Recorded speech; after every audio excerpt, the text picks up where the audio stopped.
50க்கும் மேற்பட்ட உலக நாடுகளில் 100 கோடிக்கும் அதிகமான ஆகாயம் தமிழ் பார்வையாளர்களுக்கு பேரன்பும் திருநன்றி. தீர்மானம் 2. கொள்கை எதிரிகள் மற்றும் பிளவுவாத சக்திகளுடன் என்றைக்கும் நேரடியாகவோ மறைமுகமாகவோ கூட்டணி இல்லை.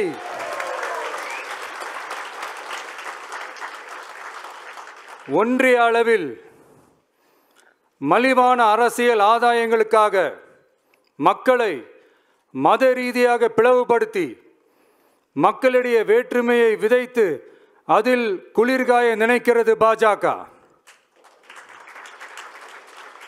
அவர்களின் இந்த விஷமத்தனமான வேலைகள் வேறு எங்கு வேண்டுமானாலும் எடுபடலாம், ஆனால் தமிழகத்தில் ஒருபோதும் எடுபடாது.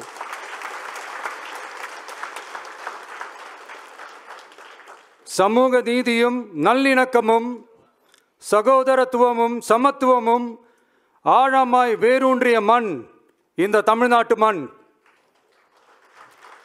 எனவே இங்கு தந்தை பெரியாரை அவமதித்தோ அறிஞர் அண்ணாவை அவதூறுக்கு உள்ளாக்கியோ அல்லது தமிழ்நாட்டின் மதிப்பிற்குரிய தலைவர்களை வைத்தோ அரசியல் செய்ய நினைத்தால் அதில் பாஜக ஒருபோதும் வெற்றி பெறவே இயலாது.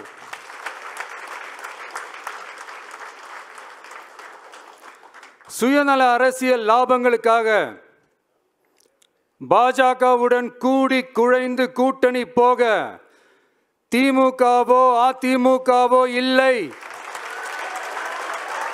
நம் தமிழக வெற்றி கழகம்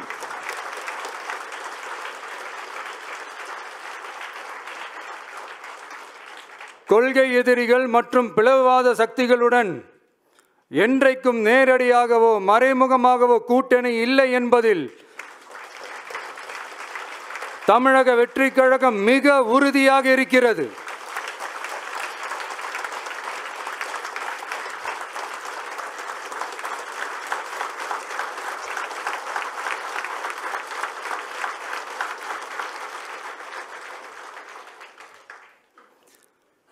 கூட்டணி என்றாலும் தமிழக வெற்றி கழகம் தலைமையில் அமையும் கூட்டணி எப்போதும் திமுக மற்றும் பாஜகவுக்கு எதிரானதாகத்தான் இருக்கும் என்பதையும்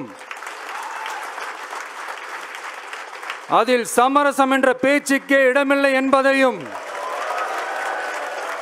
உறுதிபட செயற்குழு வாயிலாக தெரிவித்துக் கொள்கிறோம்.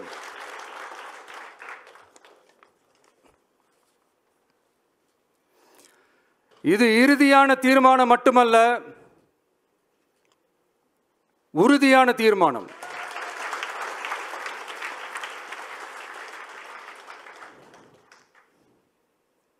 தீர்மானம் 1. நாம எல்லாருக்குமே வாழ்வாதாரம் இருக்கு, இல்லைன்னு சொல்லல. ஆனா நம்ம எல்லாரோட வாழ்வாதாரத்துக்கும் அடிப்படையா இருக்கிறதுல விவசாயிகளும் ரொம்ப முக்கியமானவங்க.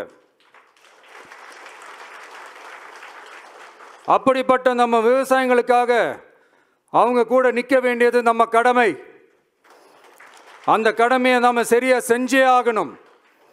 கண்டிப்பாக நாம் விவசாயிகள் பக்கம் எப்பவும் நிற்போம் நிற்போம் நிற்போம், நின்னே தீருவோம். பரந்தூர் விமான நிலைய பிரச்சனை தொடர்பாக தமிழ்நாடு முதலமைச்சர் மாண்புமிகு திரு மு.க. ஸ்டாலின் அவர்களுக்கு ஒரு கடிதம் எழுதியிருக்கிறோம். அதை நான் இங்கே கொஞ்சம் படித்து காட்டுறேன். மாண்புமிகு தமிழ்நாடு முதலமைச்சர் அவர்களுக்கு வணக்கம்.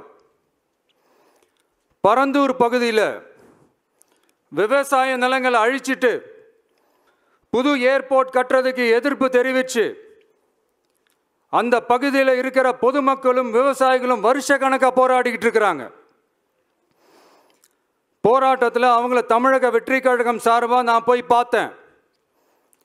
அதுக்கு அடுத்த நாளே மக்கள் பாதிக்காத வண்ணம் விமான நிலையம் அமைக்கப்படும்னு உங்க கவர்மெண்ட் சார்பாக ஒரு விளக்க அறிக்கை வந்துச்சு. அந்த ஸ்டேட்மெண்ட்டில் 1005 குடும்பங்கள் மட்டுமே பரந்தூரில் வசிப்பதால் விமான நிலையம் வந்தால் பெரிய பாதிப்பு இருக்காதுன்ற மாதிரி சொல்லியிருந்தாங்க. மக்கள் பாதிக்காத வண்ணம்னா என்னங்க சார்? ஒன்று, அந்த இடத்துல ஏர்போர்ட் வருதுன்னு சொல்லணும், இல்லை அந்த இடத்துல ஏர்போர்ட் வராதுன்னு சொல்லணும். ரெண்டுமே அந்த அறிக்கையில் இல்லை. வெறும் 1005 குடும்பங்கள்னா உங்களுக்கு அவ்வளவு சாதாரணமா போச்சா சிஎம் சார்?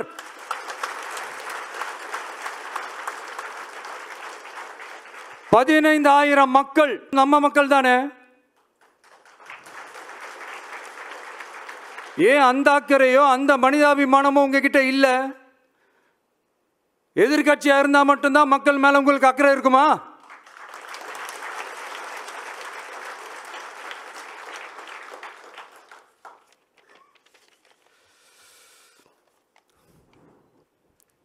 நூற்றுக்கணக்கான ஏக்கர் விவசாய நிலங்களை,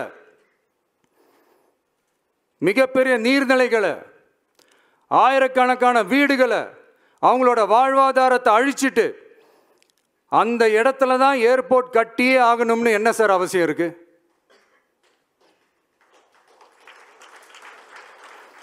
அப்புறம் எப்படி சார் நீங்க உங்களை மக்களின் முதல்வர்னு நான் கூசாம சொல்றீங்க?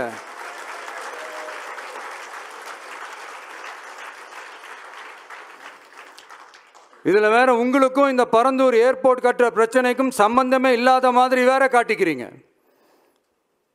ஆனால் ஏர்போர்ட்டுக்காக பரந்தூரை பரிந்துரை செஞ்சது உங்கள் கவர்மெண்ட்டு தான்னு ஒன்றிய விமான போக்குவரத்து துறை அமைச்சர் சில மாதங்களுக்கு முன்னாடி சென்னை வந்திருந்தப்போ சொன்னார். அதுக்கும் உங்ககிட்ட இருந்த எந்த பதிலும் இல்லை.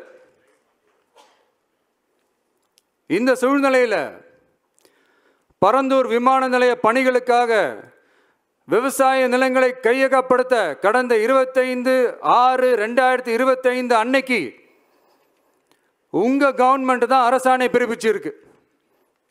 விமான நிலையம் அமைக்கிறதையே ஏற்க மாட்டோம்னு வருஷக்கணக்காக போராடுற மக்களோட நிலங்களையும் சேர்த்தே கையகப்படுத்த அந்த ஆணை பிறப்பிக்கப்பட்டிருக்கு. விவசாயிகளோட கண்ணீரை துடைக்க வேண்டிய தமிழ்நாடு அரசு அவங்களோட கண்ணில் குத்துறதாகவே இருக்கு இந்த ஜீவோ. இதெல்லாம் உங்களுக்கு தெரிஞ்சுதான் நடக்குதா? உங்க ஒப்புதலோடு தான் நடக்குதா? தெரியல, பதிலும் தெரியல.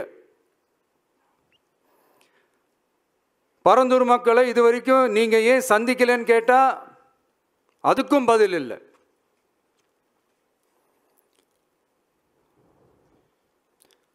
நான் இந்த பரந்தூர் போராட்டக்காரங்க அந்த மக்களை ரீசெண்டாக நான் சந்தித்தேன். அவங்க சொன்னதையெல்லாம் கேட்கும்போது உண்மையிலே ரொம்ப கஷ்டமாக இருந்தது. இப்போவும் ஒன்றும் குறைஞ்சிடல சிஎம் சார்.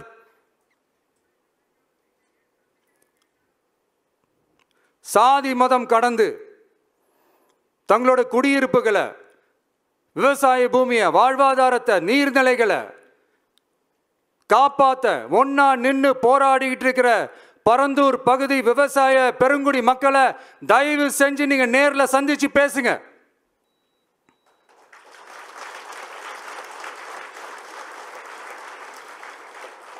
உங்களுடைய அமைச்சர்களோ இல்ல உங்களுடைய அதிகாரிகளோ பேசக்கூடாது. நீங்களே நேரில் சந்திச்சு பேசணும்.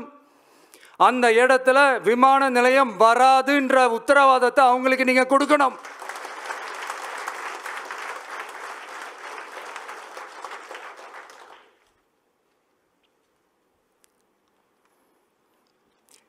இதையெல்லாம் நீங்க செய்யாம எல்லாத்தையும் கடந்து போகணும்னு நீங்க நினைச்சீங்கன்னா பரந்தூர் பகுதி விவசாய மக்களையும் பொதுமக்களையும் நானே அழைச்சிக்கிட்டு வந்து தலைமை செயலகத்தில் உங்களை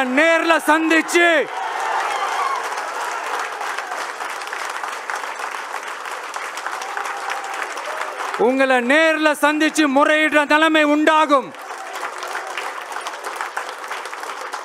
அப்படி ஒரு சூழலை நீங்க உருவாக்க மாட்டீங்கன்னு நான் நம்புறேன். அதையும் மீறி அப்படி ஒரு சூழல் வந்துச்சுன்னா நான் ஃபேஸ் பண்ண தயாரா இருக்கேன்.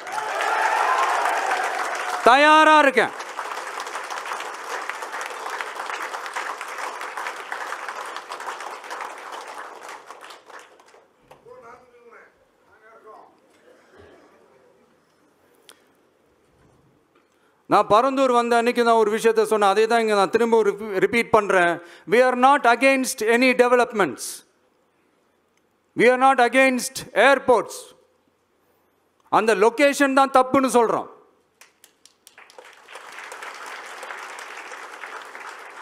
இதை நாங்கள் மட்டும் சொல்லலை, ஏவியேஷன் சேஃப்டி எக்ஸ்பர்ட்ஸ் மென்ஷன் பண்ணியிருக்கிறாங்க. that place is not fit for airport. Pilots அங்கே ஏர்கிராஃப்டை லேண்ட் பண்ணுறதுக்கு they might face a lot of problemsன்றது கூட அதில் மென்ஷன் பண்ணியிருக்கிறாங்க. அது மட்டும் இல்லை, அந்த வாட்டர் பாடிஸை அழித்து அதுக்கு மேலே ஏர்போர்ட், அந்த பில்டிங்ஸ், அந்த ரன்வேஸ் இதெல்லாம் வந்ததுக்கு அப்புறம் ஒரு மழைக்காலமோ இல்லை ஒரு floods டைம்லையோ the whole Chennai city will be flooded. இதையும் அதில் மென்ஷன் பண்ணியிருக்கிறாங்க.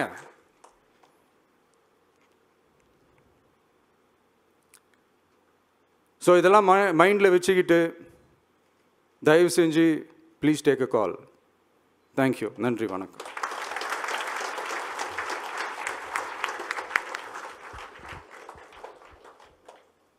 அனைத்து தீர்மானங்களையும் ஏற்றுக்கொள்வோர் ஆம் என்க. ஒருமனதாக அனைத்து தீர்மானங்களும் நிறைவேற்றப்பட்டது. வெற்றி தளபதி, வெற்றி தலைவர். நன்றி. அனைவரும் அமரலாம்.